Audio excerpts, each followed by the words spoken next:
Today's AskReddit post. What was the black market in your school? Oh boy, this is gonna be a good one. Let's get started. In my 9th grade English class, there was this kid who would bring soda and Pop-Tarts to class and sell them. We weren't allowed to eat in class, so I had to eat my chocolate fudge Pop-Tarts discreetly. Eventually, the teacher put a stop to it, but it was a good run while it lasted. In 11th history, I once bought a Pepsi for 50 cents from the kid who sold random things. I'm pretty sure he also sold graphing calculators. Every college student in a mile radius. How much? I wanna say $30, but don't know since I didn't buy from anyone. Pretty sure they were stolen. This is why I wrote my name like 6 times on my graphing calculator. I wrote it on the back, on the cover, behind the number panel, underneath the battery cover, and underneath the batteries themselves. There was a kid who sold lemonade out of his car. He made it a real business after high school. I wonder how he's doing with COVID. Lemonade. It's a front. It's called a hood. It's actually a bonnet. I literally sold stretched out, dried baby wipes for $2 a piece. Baby wipes get super soft when they're dry, or at least that brand did, and my classmates were fascinated. I claimed to have sewn these mini blankets myself. It worked for the entirety of 3rd grade before I got called out and cancelled in 4th. F. In high school there was this game fad where people would try to stealth zip tie other people's bags to their desks, shoes together, whatever, so they'd be stuck when the bell rang. One guy sold the heavy duty zip ties and another sold mini scissors for easy escape. Plot twist, they were the same dude, and he started the trend. When I was in grade school I started making mini clothes out of fleece and sewing them on my Hello Kitty sewing machine. I charged like $0.25 for each outfit, but it very quickly became an issue with people trying to steal my supplies and others not being able to purchase the clothes. It got shut down and I had to low-key sell the clothes at recess. Oh, I feel for you. We had a girl who used to sell Barbie clothes that way, but I think she had a real sewing machine, and she reduced patterns from Butterick and the like. So the clothes were modern, but unlike trademarked Barbie clothes in the store, affordable. She got shut down because she sold them in elementary school, and it was asking for trouble. The seller was an honor roll, straight A kind of kid, and she stopped because she didn't want to have a bad mark on her record. That's such bullshit, emo. Teachers be crushing budding entrepreneurs. I don't imagine it was going to develop into a nice stable market with rational consumers. Kids are pretty bad with money. Imagine being the teacher fielding the angry call from a parent screaming about how their kid spent $50 on Barbie clothes that were supposed to go to school lunches. Then you get to call the other family and get the money back. You can see how quickly this becomes an issue that a school would rather avoid. Now I can see why. Wasn't really a black market, but people would offer a service for things. Not many people liked giving money, so here's how it would go. Dude, can you get me a can of dip and some booze? I will come to your farm or ranch to work for it. Sure, just come and feed the cattle Saturday morning and it's yours. That sounds like something Albertans or Texans would do, lol. Alberta is the Texas of Canada. Gum and Pokemon cards. Pokemon cards were a legit business when I went to school. Buy a booster pack or 2 with your lunch money. Sell the rares at a profit. Eat lunch and invest the remaining money into tomorrow's booster packs whilst keeping the commons. But in my school we would trade Pokemon and football cards. The popular kids would bring spare Pokemon cards and the nerdy ones would bring football cards, and then they would decide which cards to trade at lunch while the teachers weren't looking. That sounds backwards. Funny story. Back in grade school we had these caught being good paper passes that teachers gave you on rare occasions. They would give them to kids and put it in a raffle at the end of the month for a gift or something. Me and my friends got someone to let us see it. We printed out a bunch of them and started to sell them $5 a piece. Sooner or later, all the teachers and our principal got suspicious when all the bad kids started turning these passes in. So we decided to end our scam by printing out 200 passes and handing them out randomly. We passed them around to so many people that we could never be traced. It was basically hyperinflation. The passes were being circulated around so much that the school ended up discontinuing the reward program. Isn't this a plotline in Diary of a Wimpy Kid LOL? I thought the same thing.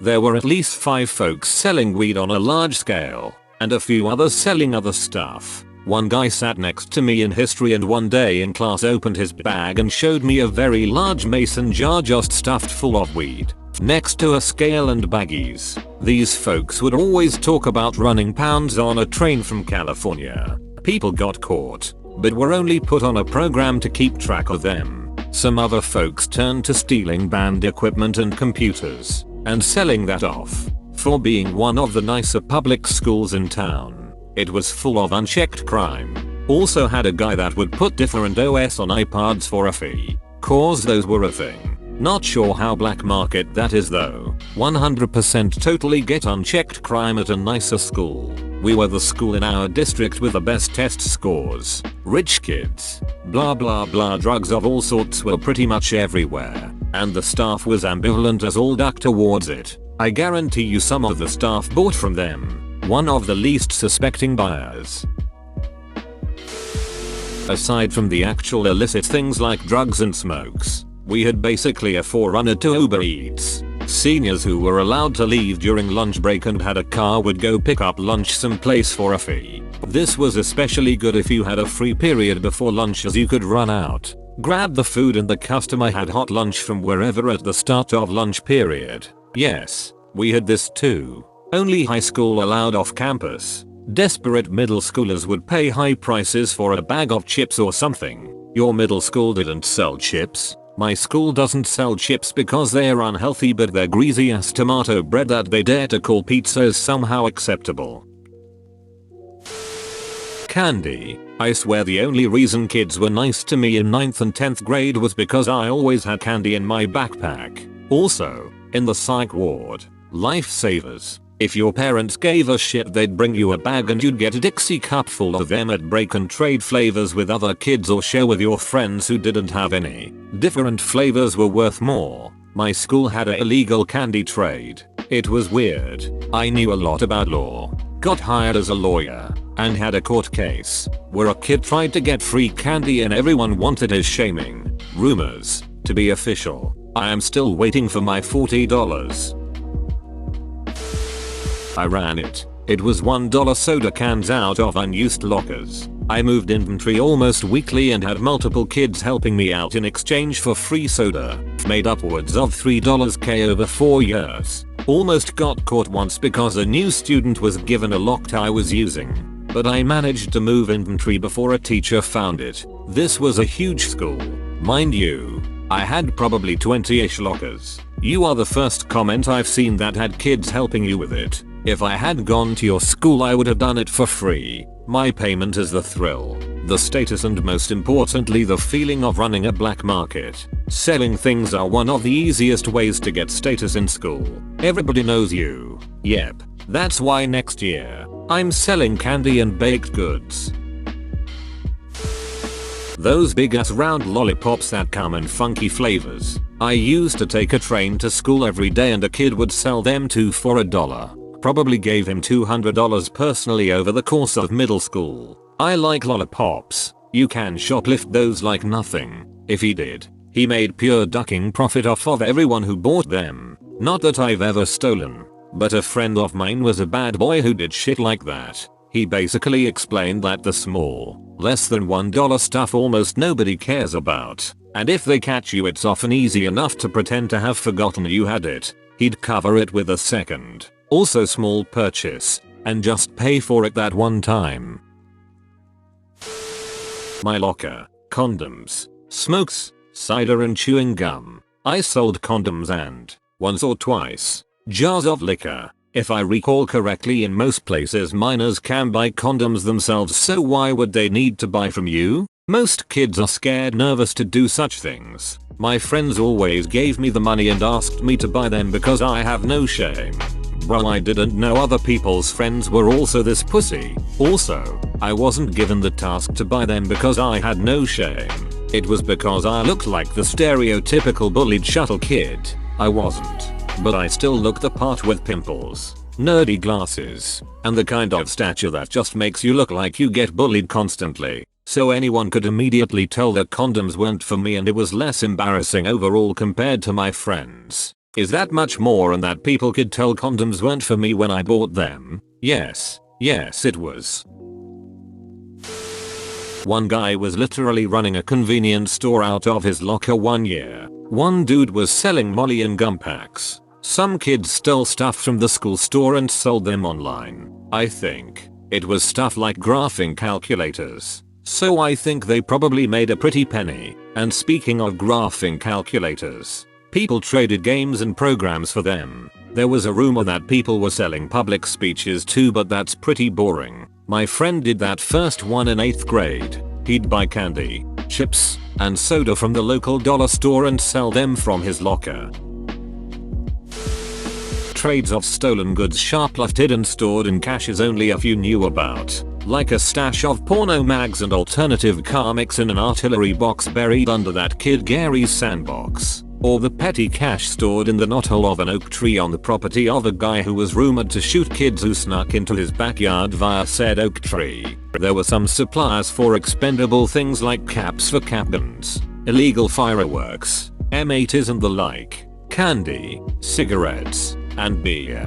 Mostly teens who needed the cash to buy things like pot. Our local pot supplier was also our local Boy Scout troop. Rumor has it, they were growing pot under the shady trees of the Scout Lodge, which was always in a state of disrepair. There were also pot fields in a local private property called Black Pond, which was a summer camp for rich kids during the summer, and boarding school for girls of the super rich the rest of the year. The duck. Man, you're living in a Stephen King book. The cash stuffed in the knothole of the oak tree near the creepy man's house had me thinking more of To Kill a Mockingbird. There was a kid who gave away sandwiches for free, but the school stopped him because he was creating a gang culture. Geez, what kind of sandwiches was he giving away? Normal ones. It's impossible to describe a type of sandwich with just the adjective normal. What is a normal sandwich? Do you know the staple sandwich? Normal sandwich just doesn't cut it. You have to specify the sandwich ingredients to know what kind of sandwich it is. It had normal ingredients arranged normally. When I was in middle school, someone started selling crushed up Smarties that kids would snort. I'm Canadian and I at first thought it meant the chocolate ones and then realized it meant the things that we calm rockets. I'm Australian, and our Smarties are also chocolate. American here. Have eaten both. I prefer the chocolate ones personally. Not mine. But I just found out that my friend's sister makes their mom order venti-sized drinks at Starbucks with 3 separate ice cups, distributes the venti drink to the other cups and sells them for $5 a piece. Literally costs her $0 because her mom buys them and gets $15 at least twice a week. Brilliant. We had a weed dealer. I think that counts. Ours got arrested and all the druggies panicked because the police read his conversations and everyone who bought from him had to come to the police station with their parents to have a little talk, including me. Most awkward conversation ever. This is why you don't talk over text with your dealer. Big ducking mistake. Call and then delete the logs, or use a burner phone. Someone's an experienced drug dealer. I used to draw hentai for a coupe of bucks. Also, the default punishments for bad behavior and stuff was copying the rules of the school a certain number of times. I wrote a few more copies every time I got punished and sold them to classmates. Haha, that's funny. Hentai was a long ways in the future when I was in school, 80s, but I drew and sold nudes for $5 to $10 a piece. Most of my requests were for the supermodels of the time. I didn't have to write the school rules but ended up being caught once and having to spend 2 days in school suspension, which was a special kind of hell. You weren't allowed to do anything except sit silently for the entire day and stare at the wall. I had to do that a few times and I just fell asleep every time. We have this girl that's really sweet and cute and always wears pastel colors. She's so unassuming and innocent looking that none of our teachers will ever know she sells pot muffins with edible Hello Kitty stickers on them. Damn. That's pretty funny. Drugs of course and donuts. Drugs to sell to the kids and donuts to throw at the police if they catch you. The perfect distraction. 2 words. Silly bands. Pirated music. I used to charge people $1 per song to burn them a CD. It'd go on Napster, DL Music, and burn a CD. I made all kinds of spending money. I had a high-speed connection which was fairly rare at the time. It would take me all of 5 minutes. Same. But LimeWire instead of Napster. I think I gave my mom's computer virtual gonorrhea. Back in elementary school, more specifically the last couple years, it was all about mechanical pencils. Having a lot of them was a symbol of power and wealth, and trades would occur based on how desirable the mechanical pencils were. However, if you had a really unique mechanical pencil, this was seen as even more powerful than having an abundance of mediocre ones. Theft would occur here and there, and this stirred up the tension. Classes were formed and social circles were reflective of this. In my span of middle school I found several dozen mechanical pencils over time. At least over 100 just off the ground that would regularly be thrown away. I would always take the graphite out and occasionally the spring since I got really good at doing that. I remember multiple casings being completely full of the stuff. Pokemon cards. I went to a private school. Geez, some of the answers here are hardcorer than me. I see that private school education paid off. I went to private school. The black market was prescription drugs until a teacher caught about 4 kids high as duck in the bathroom. I think it was 5th grade and everyone started bringing in these homemade cinnamon toothpicks, usually in an old prescription bottle. I bet that wouldn't go over well today. Everyone was making them and sucking on them during class. Who had the best, etc. It was a fad that came and went. Whoa. I'm surprised how popular this was. When was all this big toothpick activity going on? For me it was late 70s around the Dallas area. What are cinnamon toothpicks? Can you explain?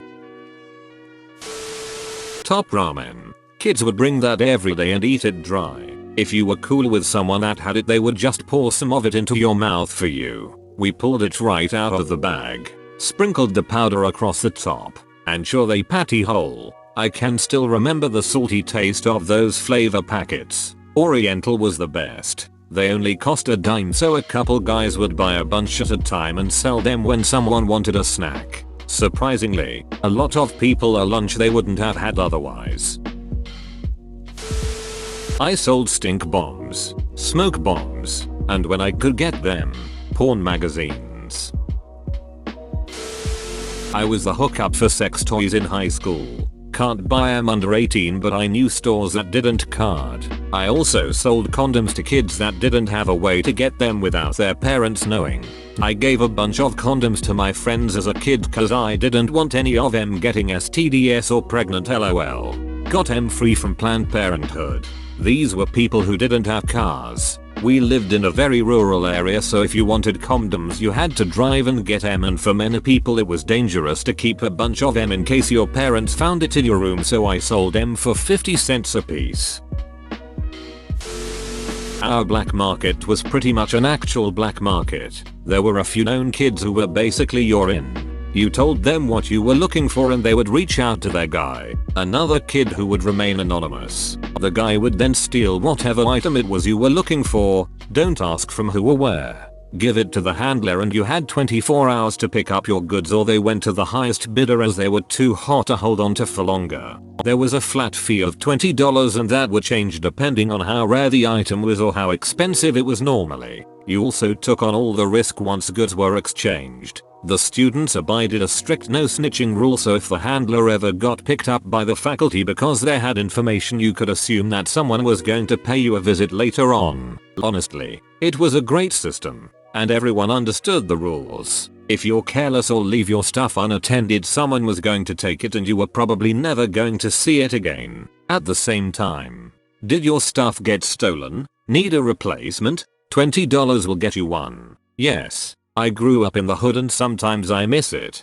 Bruh, this sounds like a great frickin' system. My school had a much less sophisticated system, but one of my friends was one of those ins. Now, because I was always chilling around him, I'd hear most the conversations. Not that I really cared, so everyone also assumed I was in on all of it, which led to some pretty funny rumors about me actually being a supplier because I also happened to be friends with another in.